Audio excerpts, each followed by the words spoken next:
Right around this time yesterday, the White House announced that President Obama prepares to visit the country of Israel for the first time in his presidency.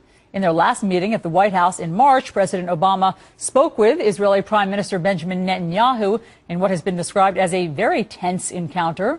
So what are the Israelis hoping to hear from President Obama when he travels there? Danny Danon is chairman of Israel's Likud party and deputy speaker of the Knesset, the Israeli Congress. Mr. Danon, thanks for being here. Thank you. It's my pleasure. What do you hope to hear or see from President Obama when he visits Israel for the first time? First of all, we are very happy that President Obama is coming to Israel.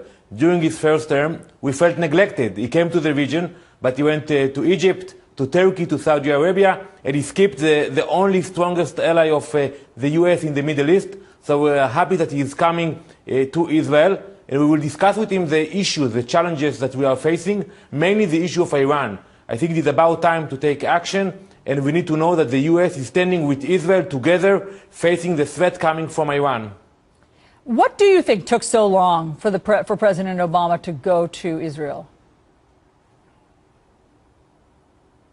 I think he made a mistake, and by coming to Israel so soon, he's actually saying, I know I need to have a different approach. I cannot dictate my vision in the Middle East. I will have to do it differently. And by coming to Israel, speaking to the Israeli people, I think it is a very smart move by the president because he lost a lot of credit among the Israelis during his first term. So actually we're starting a new period today between Israel and the White House. Let's talk about Iran, as you just raised a moment ago. President Ahmadinejad of Iran has just paid his first visit to Egypt. It's the first time that the president or a high-ranking official in Iran has gone to Egypt in more than 3 decades, 3 decades, as we understand it. Ahmadinejad said he wants a strategic alliance with Egypt. How troubling is this to you? We are very disturbed. We're looking at the pictures and we ask ourselves what the Egyptians are thinking, where they are heading. In one hand, they're coming to the U.S., they're asking for a lot of money, American taxpayers' money, for weapons, for other things they want to buy. On the other hand, they have a strong relationship with Iran. I think the U.S. must be very clear on that and tell to the Egyptian, you have to decide. You want to work with us or to work with Ahmadinejad. You cannot play with both of us. And in fact, the U.S. has just sent Egypt F-16s, sent Egypt weapons that they could use.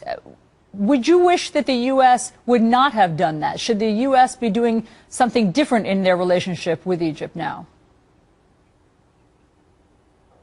Absolutely. I think we need to look at Syria today and to see the instability in the region and to know that when you want to give somebody a support in the Middle East, you have to watch very carefully where it will go. Those weapons and aircraft, nobody knows whether they will be used against Israel or maybe even one day against the U.S. So yes, you can support them and maybe you should support them, but give them food, give them humanitarian support, but don't give them the technology and the weapons that maybe they will use against Israel in the near future. Danny Danon, thank you so much for your insight. We shall see what happens when the president on this historic first visit to Israel. Thanks so much for coming on.